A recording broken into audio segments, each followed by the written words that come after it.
शहरातील हरिभाई प्रशालेच्या मैदानावर उत्साहात पार पडलेल्या चौथ्या महिला महाराष्ट्र केसरी कुस्ती स्पर्धेला एका भावनिक वळणाने धक्का बसला। अहिल्यानगर जिल्ह्यातील कर्जत तालुक्यातील कापरेवाडी येथील रील स्टार कुस्तीपटू सोनाली मंडलिक हिने पराभवानंतर कुस्तीला अखेरचा रामराम करण्याची घोषणा केली आहे। स्पर्धेच्या पहिल्याच दिवशी सोनालीला अपेक्षा पाटील हिच्याकडून पराभव स्वीकारावा लागला। त्यानंतर ओपन गटात निवड न झाल्यामुळे ती निराश झाली। या पराभवानंतर तिने आपल्या सोशल मीडिया प्लॅटफॉर्मवर भावनिक होत अश्रूंना वाट मोकळी करून दिली।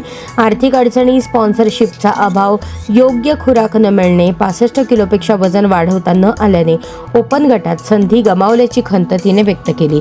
सोनाली मंडलिक ही अत्यंत सामान्य कुटुंबातील असून तिने प्रचंड संघर्षातून कुस्तीमध्ये आपले स्थान निर्माण केले होते। कोणत्याही आधुनिक सुविधा नसताना पत्र्याच्या शेडमध्ये असलेल्या तालमीतून तिने आपल्या कारकिर्दीची सुरुवात केली। कठोर मेहनत, चिकाटी आणि जिद्दीच्या जोरावर तिने राज्य तसेच राष्ट्रीय स्तरावर नाव कमावले।